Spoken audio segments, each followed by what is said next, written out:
So in the outgoing, as they term out, Shreveport City Council, there are 3 council members, 3 councilmen who will be, I was going to say headed to the happy hunting ground. That's not exactly.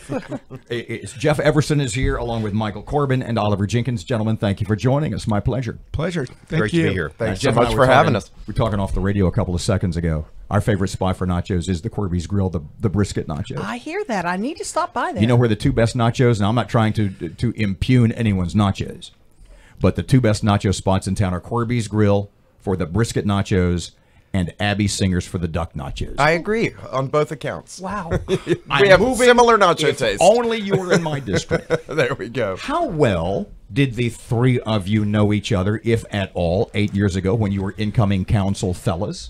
Not at all. I mean, I think we recognized each other when the campaign started, but beyond that, I personally Had you spoken to either of them prior to the campaign 8 years ago? Probably not. No, and we're probably just enough age apart between us that we didn't grow up, it's same age here in high school. We probably all had mutual friends, Yeah, I think but that's right. not. I didn't know either of them well. Mike, tell me I about knew your Michael a relation- little Yeah, better than Oliver. Tell me about your Jeff Tell me and I had about a your little bit. relationship with them now. Well, Jeff and I had a little bit of a relationship before we knew each other, but I think that this 8 years on council has given us a great opportunity to get to know each other. Each of us think quite differently at times, and I think that we agree more than people would think that we would agree. And it's been very a very high point of being on council is to be friends with these 2 guys. Are you buds now? I mean, Yeah, I mean, I think absolutely. we have no problem picking up the phone and asking each other for advice and We getting opinions. probably won't have as much of a need to vent to one another after it's all said and done, but maybe this conversation topics Now, can go to that's something an more interesting fun. point you bring up. Looking back at and you can each take this. Looking back at your 8 years on the city council, more good moments or more frustrating moments? Well, the frustrating moments are because you're trying to work towards something good. Yeah. So, I mean, the frustrating moments aren't necessarily bad. It's just that, nothing worth doing comes easy. So, you got especially in the city council. Sure. Certainly no regrets on my side. I mean, yes, there have been some pluses and minuses. You're glad you did it. You Absolutely. No, there's no regret at all. I mean, I certainly turned out. Is there a possibility for either of the three of you? I'm going to sit out 4 years. I'm going back. I think it's unlikely for me. I certainly won't speak for the rest. The interesting thing is, if I thought about it, would I stay another 4 years if I wasn't term limited? I'm not sure, and I don't have to make that decision, but I think the idea of getting out and then doing it again, that's a little harder for me to imagine, frankly. let me start with you, Michael, on this one. You've heard all the people talking about, oh, Shreveport's in trouble, we're in bad shape. First, thank you all for your service, by the way. 8 years of God knows what you've been through. Phone ringing at all hours of the night, etc. People from radio stations. Yeah, 6 in the morning. Oh yeah, those crazy nuts. What do you see as the city's biggest problem? And then what advice would you give to the next council to tackle it?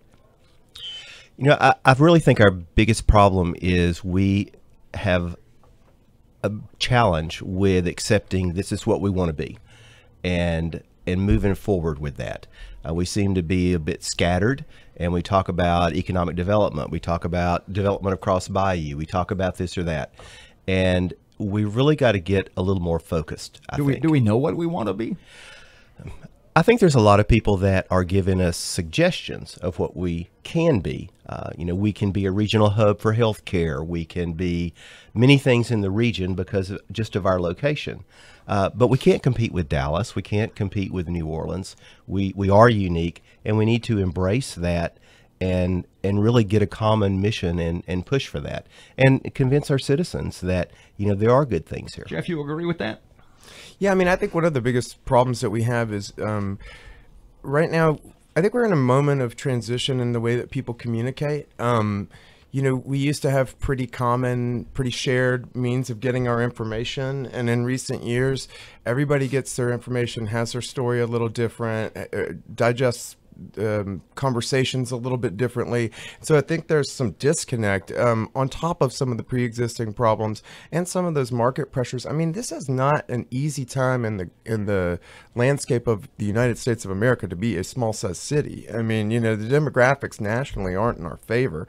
And so while I hear about a lot of the problems, and it's good to be able to hear that, you know, because you want to know what's on people's minds and how you can refocus and address, you know, we really have some things going quite good. You know, I mean, this year, you think about general obligation bond as like mortgages you would have, you know, like we're about to pay off another huge chunk of debt in this coming year, no matter who's elected mayor. And that means property taxes can go down again. They've gone down consistently for a number of years. You know, I mean, there's some things to be very proud of in the way that we're managing this city. That doesn't mean that there's not tremendous challenges and roadblocks, but there's some good stuff going on too.